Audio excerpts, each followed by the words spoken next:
Grief comes quiet the second time. The first time, it's a storm. The second time, it's just weather you live in. I was living in that weather on a Thursday morning, coffee going cold on the porch rail, when my phone lit up with my daughter's name and I felt something in my chest brace before I even answered it. Dad, we need to talk about the farm. I'm Walter Combs, 68 years old. Retired machinist, 41 years at the same plant in Marion County, Ohio, until my knees gave out before my hands ever did. I raised 2 children on 140 acres my own father cleared with a mule and a stubborn streak, and I buried my wife Carol under the sycamore tree at the edge of the north field 11 years ago, right where she asked me to. This isn't a story about a farm, though. Not really. It's a story about a daughter who forgot her father still had a mind sharper than her calculator, and a plan she never saw sitting right behind mine. If you know somebody like Walter, or if you've been the one somebody underestimated, hit that like button and tell me where you're listening from. This one's going to take a minute, but it's worth the ride. The farm everybody knew about sat on Route 4, 6 miles outside Prospect, Ohio. 300 acres of corn and soybean ground. My daddy started buying up in 1958, one parcel at a time, the way careful men build things that last. I inherited it in 1987 when he passed, and I ran it the same way he did, hard, honest, no debt I couldn't sleep on. Carol and I raised our kids in the farmhouse at the top of the hill. Every Thanksgiving happened in that kitchen. Every graduation, every funeral supper. My daughter Meredith was 34 the summer everything changed, married to a man named Dustin who sold commercial insurance and had a smile that never quite reached the top half of his face. My son Cole was 31, quieter, the kind of boy who agreed with whoever spoke last in the room. I loved them both the way you love your own hands, without thinking about it, until the day they let you down. Carol got sick in the spring of 2013. Ovarian cancer, caught late the way it usually is. We spent that last summer on the front porch of the farmhouse, watching the corn come up green and then gold, not saying much, because by then we didn't need to. She passed in October, right as the leaves turned, and I buried her under the sycamore like she asked, where she could see the whole spread of the land she'd loved as much as I did. What I never told Meredith, what I never told Cole, what I never told a living soul, except one man, was that 14 months after I buried Carol, I bought a second piece of ground, but I'm getting ahead of myself. By last year, Dustin's insurance business had hit a rough patch, a lawsuit from a former client, some bad investments in a strip mall project outside Columbus that never filled its units. I didn't know the details. I only knew what I watched, which was Meredith's visits getting more frequent and her questions getting more specific. How many acres was I still actively farming? Whether I'd thought about simplifying, whether Cole and I had talked about the future of the land, I noticed. I've always noticed. I just don't always say something the first time. That Thursday morning, the fog was sitting low over the fields, the kind of gray that makes you feel like the whole county is holding its breath. My coffee had already gone lukewarm by the time Meredith called, and I could hear that particular tightness in her voice, the one she'd had since she was 9 years old and about to confess to something. Dad, we need to talk about the farm. All right, I said, talk. Dustin and I have been looking at options, and Cole agrees. We think it might be time to sell the Route 4 property. There's a development group out of Marion. They're offering real money for farmland that close to the highway interchange. I set my cup down slow, the way you set something down when you don't trust your hand not to shake, though mine wasn't shaking, not yet. A development group, I said. They build storage facilities, distribution centers, that kind of thing. Dad, they're talking 11,000 an acre. Do you understand what that is? That's over $3 million. And when did you start talking to a development group, Meredith? Silence on the line. That specific silence that tells you everything before a single word does. We wanted to have the full picture before we brought it to you, she said, so you'd understand the opportunity. You had a meeting, I said, before you had a conversation with me. Dad, don't make this into, is Cole there with you? Shuffling, muffled talk in the background. Then my son's voice, already sounding like a man walking into a room he knew he shouldn't be in. Hey, Dad. This your idea, Cole, or hers? We talked about it together, Dad. It's not like, that's not what I asked you. A pause that went on long enough to answer the question by itself. Meredith brought the guy from the development company out to see me, he finally said. Showed me some numbers. I mean, financially, it's hard to argue with. I've heard enough, I said. And I meant it the way you mean the last word in an argument you're not going to keep having. I'll call you back. Dad, we're doing this for your own good. You're 70. I hung up before he finished the sentence. Sat on that porch a long while, just me and a barn cat that had wandered up looking for scraps, and a quiet that had real weight to it, the kind that presses flat on your sternum. Was I angry? Not right off. Was I hurt? Son, I was gutted.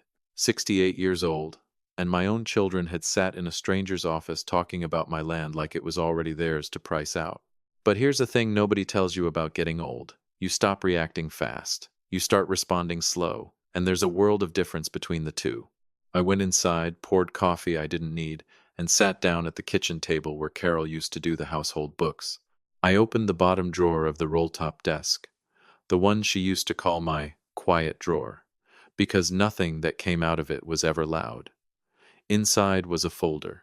Not the Route 4 deed the kids both knew about that one. This was a different property, a different county, a different story entirely. I read it slow, though I had every word memorized. And for the first time that whole gray morning I smiled. 2 days later, Meredith called again, and this time there wasn't any hesitation in her voice at all. Dad, we've made a decision. We're listing the Route 4 property with a broker. We already signed paperwork with the development group's agent. You need to be prepared to sign closing documents by the end of next month. We're doing this whether you're on board or not. I let the quiet stretch out just long enough to make her uncomfortable. Meredith, I said, what piece of ground do you think I'm sitting on right now? Nothing. Then, careful. What do you mean? You're at the farmhouse. I didn't say that. Then where are you, Dad? Exactly where I need to be. I leaned back in my chair, and it creaked under me the way old wood does, unhurried, settled. You go ahead, sign your papers with your development men. I'll talk to you soon. I hung up on her too. Let her sit with it. Now, let me tell you about the second piece of ground, because this is where the story turns. In December of 2014, 2 months after I put Carol in the ground, I got in my truck with no destination in mind and just drove. Ohio in December doesn't forgive anybody. Gray sky, bare trees, that particular cold that gets into your joints and stays. I ended up almost 50 miles east, out past Mount Gilead, down county roads I'd never had a reason to travel, where the land rolls instead of lying flat, and there's a creek that never quite freezes all the way through, even in January. There was a property for sale, an old stone farmhouse on 80 acres, sitting up on a rise with a view clean across the valley, the kind of view that stops you mid-thought. I bought it in February 2015 for $190,000. Carol and I had spent 40 years being careful with money. We paid cash for trucks, never carried a balance, put back a little every single year whether times were good or lean. Meredith used to call that old-fashioned. Meredith called a lot of things old-fashioned. I put that stone farmhouse and all 80 acres into an irrevocable trust, named it the Carol Combs Memorial Trust, myself as lifetime beneficiary. Used an estate attorney in Columbus, not the same lawyer who handled the family's business, so there'd be no accidental slip of the tongue at a holiday dinner. I told exactly one person. My oldest friend, a retired county surveyor named Ellis Youngblood, 71 years old.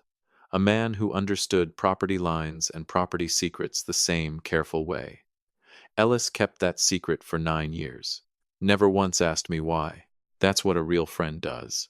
My kids spent 9 years driving out to the Route 4 farmhouse, circling around questions about my plans, looking at 300 acres like it was an inheritance already owed to them.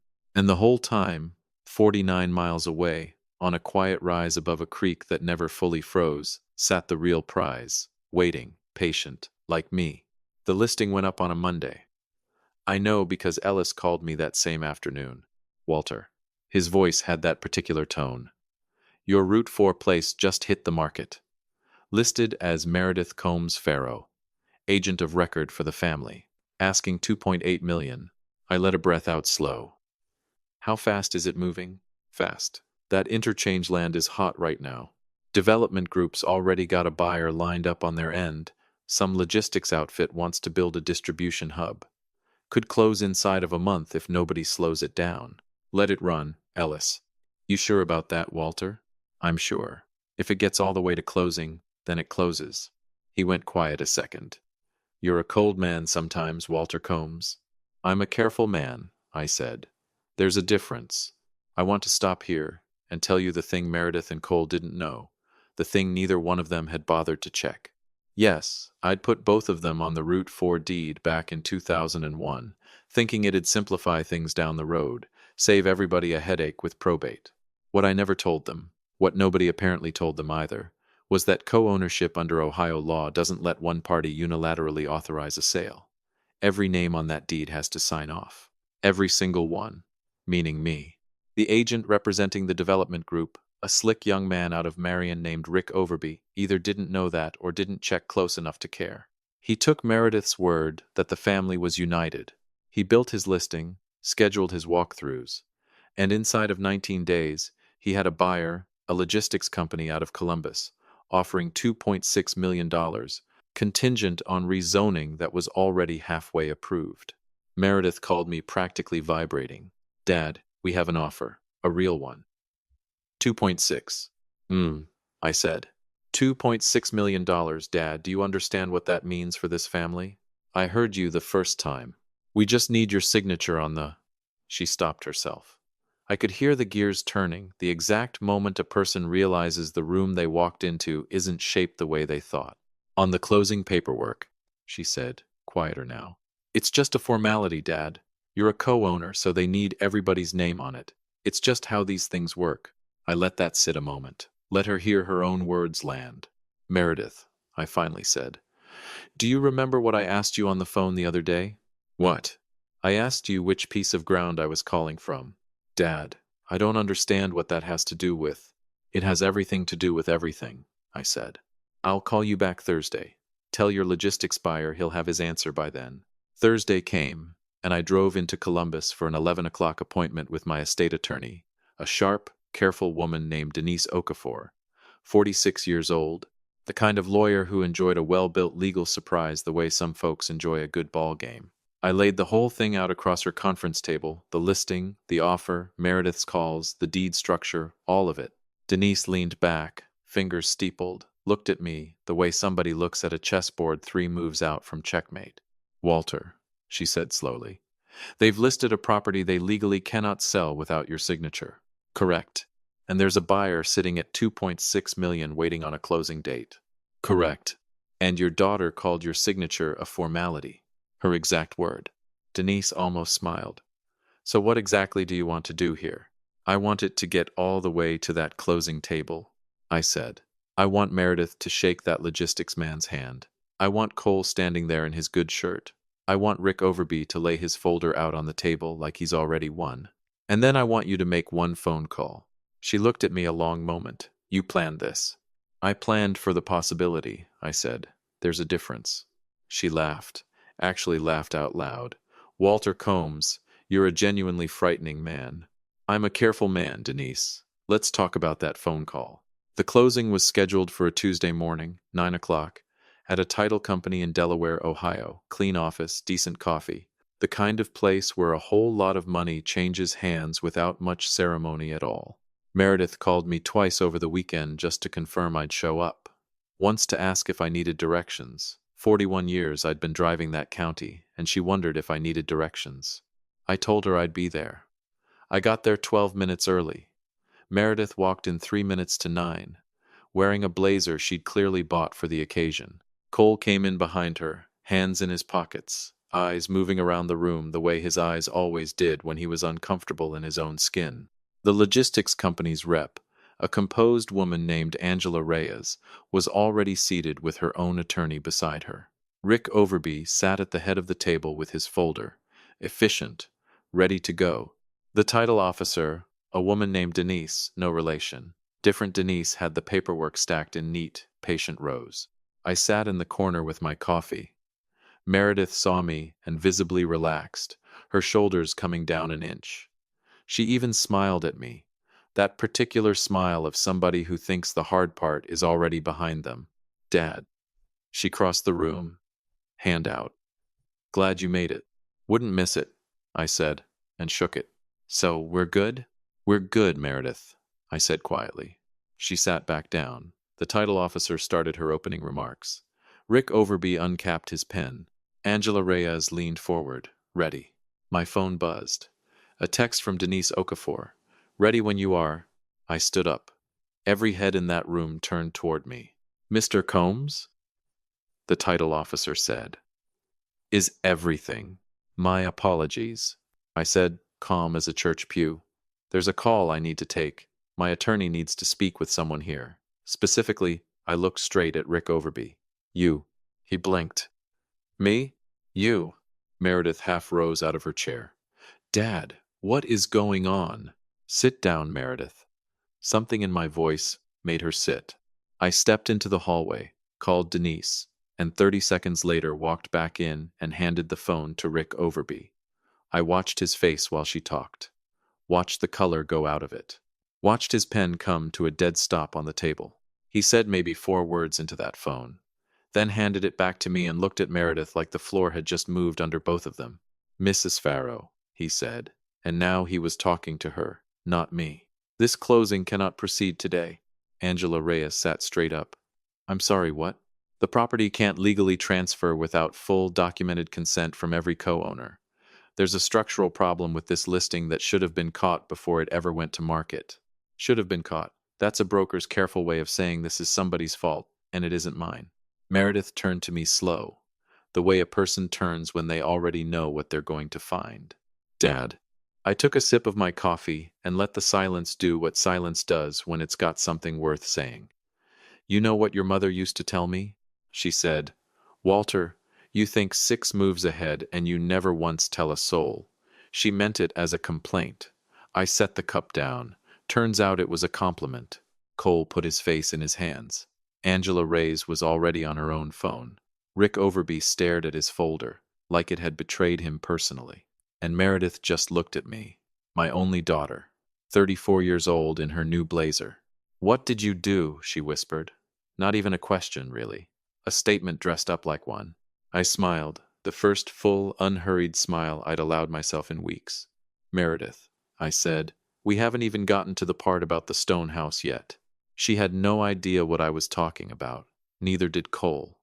And that right there is where everything started to change. If you're still with me, drop a comment and tell me if you saw that coming. Hit like while you're at it. This next part is where it gets real. There are moments that don't come with a warning bell. They just arrive, quiet and already decided, and all you have to do is stand still long enough to let them land. That conference room in Delaware, Ohio, went from a closing to something closer to a wreck in under 4 minutes. No sirens, no tape. The other kind of wreck, the kind where every person in the room realizes, one by one, that something has gone badly, permanently wrong, and somebody's going to have to answer for it. Angela Reyes stood up. Her attorney had a hand on her arm, the way you do when you're trying to keep somebody from saying something that ends up quoted back to them later. I want to be clear on something, she said, voice level. Are you telling me this deal is dead?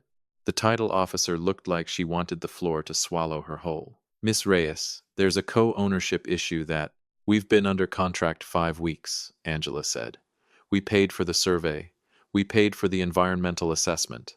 My company already has a groundbreaking date on the calendar. Rick Overby raised both hands. I understand your frustration completely, and I promise you we are going to get to the bottom of... The bottom, Angela said, turning on him with the flat, tired eyes of a woman doing arithmetic she already hates the answer to, is that you listed a piece of property you apparently had no legal right to list. Nobody said anything for a second. Overby opened his mouth and shut it again. I almost felt for the man. Almost. Meredith hadn't moved from her chair. Cole sat next to her, staring at nothing, the exact look of a man who'd followed somebody else's map straight off the edge of the paper. I stayed in my corner. I didn't gloat. I sipped my coffee and waited, because the story wasn't finished. Denise Okafor walked in at 9:20, driven up from Columbus, dark blazer, leather bag, the unhurried walk of a woman exactly where she meant to be. She shook my hand first, then set her bag on the table and laid two documents side by side in the middle of the room like she was dealing cards. Folks, she said, taking in the whole table, Angela, Overby, the title officer, Meredith, Cole, all of it. My name is Denise Okafor. I'm Mr. Combs's attorney, and I want to walk everybody through exactly where things stand, because clarity is going to serve every person in this room better than confusion right now. She tapped the first document. This is the Route 4 deed. Co-ownership between Walter Combs, Meredith Combs Farrow, and Cole Combs, established in 2001. Under Ohio law, a co-owned property requires unanimous written consent from every listed owner before title can transfer. That consent was never given by Mr. Combs. The listing was premature. This contract is unenforceable. There is no closing today. The room went dead quiet. Angela Reyes, to her credit, looked like she understood she'd wandered into something that had nothing to do with her. Miss Okafor, she said, composed again, what are our options? You have a legitimate claim against the listing broker and potentially against the sellers who signed a purchase agreement on property they didn't have full authority to sell. Your survey costs, your environmental assessment, your legal fees, all of it recoverable. She paused. I'd suggest speaking with your own counsel, which I imagine you already are. Angela was already looking at her phone. Overby left first, shook nobody's hand, said one clipped sentence to the title officer about following up Wednesday, and walked out the door with the particular gait of a man about to have an unpleasant conversation with his broker. Angela and her attorney followed a minute after. At the door, Angela stopped and looked back, not at Meredith, not at Denise, at me. I'm sorry this happened to you, she said. Enjoy whatever piece of ground you find next, I told her. Then it was just the four of us. Denise gave me a small nod and stepped into the hallway, closed the door soft behind her, the way somebody does when a room needs to be left alone. Meredith spoke first. So that's it? You let it get all the way here. You let us list it. Let us get an offer. Let us sit at this table in front of that woman. Yes. You could have called me after the first conversation and said, Meredith, you cannot sell that property without me. You could have just said that. I could have. Why didn't you? I leaned forward. Because you needed to see it. Not hear it. See it, all the way to the end. I held her eyes. You went and found a development man before you ever asked your father's permission. You signed paperwork on property with my name on the deed. You told me I needed to be ready to hand over 300 acres by the end of next month. I paused. What exactly did you think was going to happen, Meredith? She didn't have an answer. Cole had his hands folded like a man sitting in a church he'd stopped believing in. Sit down, I said, not unkind, just final, and pulled the head chair back and sat down myself.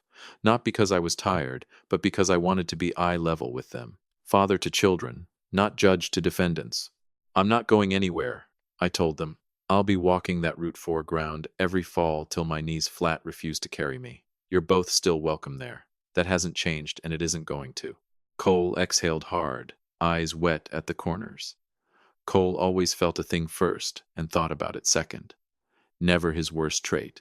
Meredith, I said, that logistics company is going to have a claim against you and Dustin. Not me, not Cole, though Cole's name might get pulled in depending how their lawyer builds it. Mostly you, because you're the one who signed the listing agreement, shook Overby's hand, entered into a contract on property you didn't have the standing to sell alone. I let that breathe. Denise figures their claim, the survey, the assessment, the legal costs, somewhere around $30,000 to $40,000. Meredith's jaw tightened. That's not a number that ruins a person, I said. But it isn't nothing either. And Meredith, I waited till she looked up. Dustin's going to find out. He already thinks this deal was as good as done. $2.6 million. He's already spent some of it in his head, hasn't he? She said nothing, which answered it plenty. That's a conversation between you and your husband, I said. I'm not stepping into your marriage. But I want you to understand. Every consequence sitting on this table right now has your name on it. Not mine, not Cole's, yours. You moved first, and you moved without asking the one man whose name was actually on that deed. I turned to Cole. I know you didn't start this. I know your sister came to you with a plan already halfway built, and you went along because that's what you've always done, because disagreements never sat easy with you, and your sister makes disagreement feel like a personal attack. He exhaled shaky. But son, you're 31 years old. You're not 8, standing in the barn doorway, waiting to see which way your sister runs before you follow her. You knew this wasn't square. I could hear it in your voice on that very first call, and you did it anyway. That matters. I know, Cole said quiet. Dad, I know. Good. I sat back. Then what I'm about to tell you won't come as a shock. I reached into my coat and set a single folded paper on the table between us, didn't unfold it, just let it sit there. Both of them looked at it like it might move on its own. I spent yesterday morning with Denise, I said. We made some changes. The route for property, the ground you listed, the ground you were fixing to hand to a stranger without so much as a phone call to me, the deed's been restructured. Solely in my name now. Both your names came off it. Recorded at the county courthouse yesterday afternoon. Dead silence. Dad, Cole started. It's done, son. I looked at Meredith. You wanted to sell it so bad. Now you can't, because it was never really yours to sell in the first place, and now the paperwork agrees with that. Her hand curled slow into a fist on the table, not angry, the way a hand curls when a body's absorbing something that physically hurts. And the stone house, I said. The 80 acres out past Mount Gilead. The Carol Combs Memorial Trust. I've updated the beneficiary papers there too.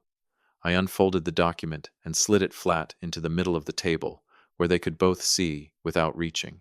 Ellis Youngblood's granddaughter runs a land trust out of Columbus.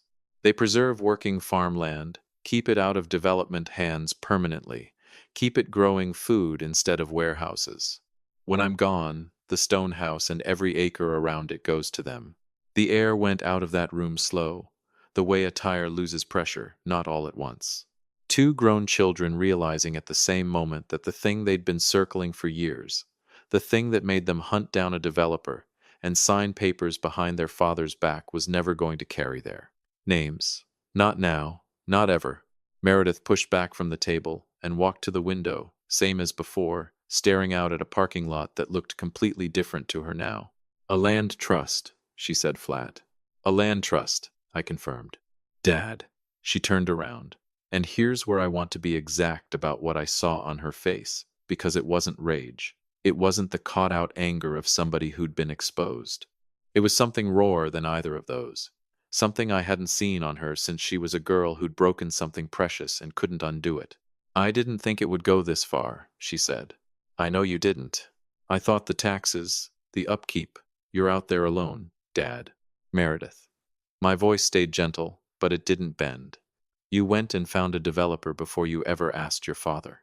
Whatever you tell yourself about your reasons, that's the truth of what happened.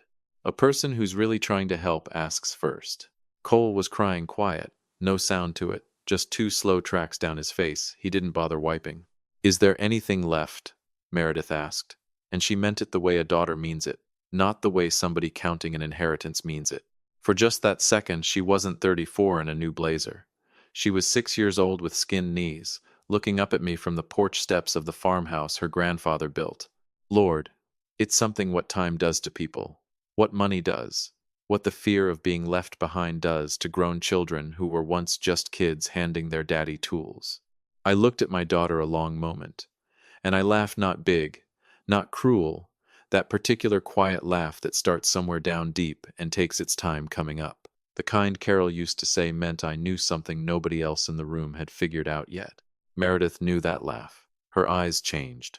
Good. She needed to be paying attention. I let it settle, let the room go still around it, then leaned forward and folded my hands one last time. Meredith, I said, even, unhurried. That stone house got appraised last month. You want to know what Denise's appraiser came back with? She said nothing, waiting.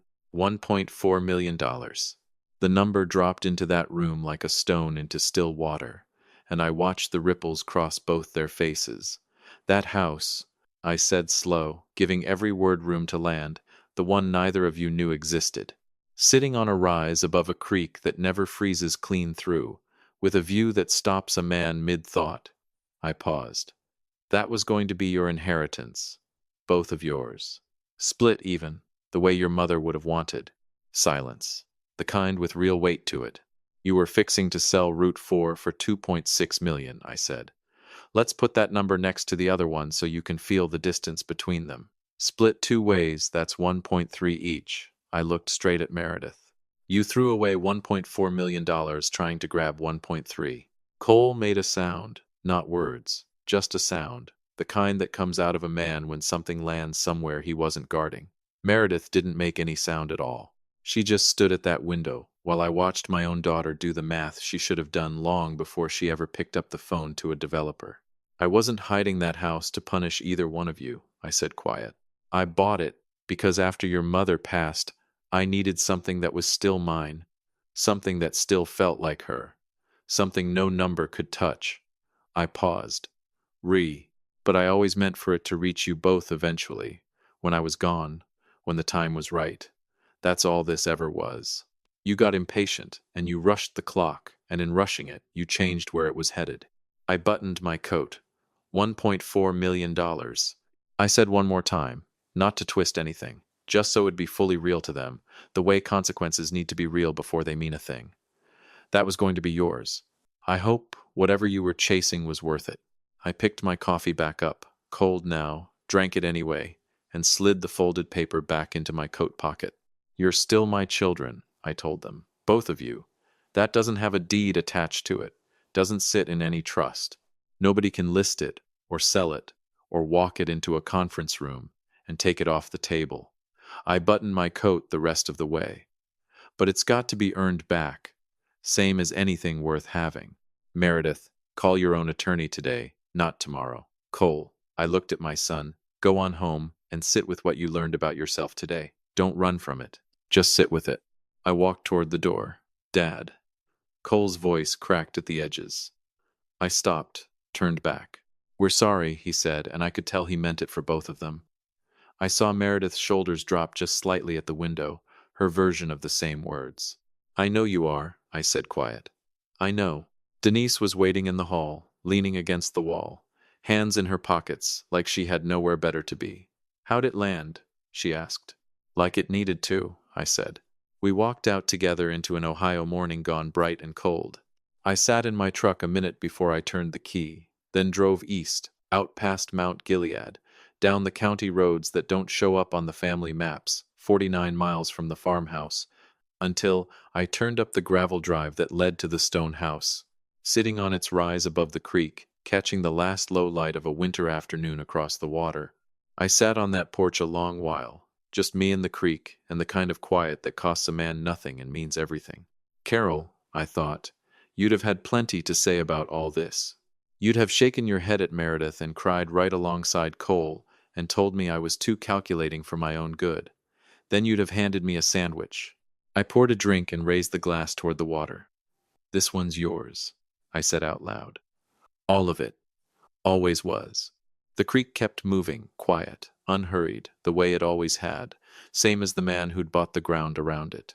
The Route 4 farm still stands out on the highway, corn coming up green every spring the way it has for near 70 years.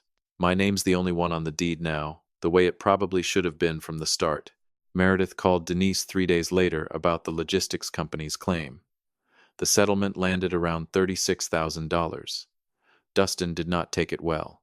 They're working through it, which is more than I expected, and about what he's earned. Cole called me the following Sunday, just to talk. No angle to it, no agenda, just his voice and mine and the better part of an hour, the kind of conversation we used to have before land and money crowded in on everything else. That was a start. Rick Overby had a formal complaint filed against his broker's license with the State Real Estate Commission. I didn't file it. The logistics company did. Some consequences find their own way to the door. The stone house is still sitting right where it's always sat, on that rise above the creek, held inside a trust that nobody can touch, waiting for the day it goes to people who'll love the land the way it deserves. Ellis Youngblood came out for a weekend that December. We sat on that porch and watched the creek run dark under a thin skin of early ice and didn't say much of anything for long stretches at a time.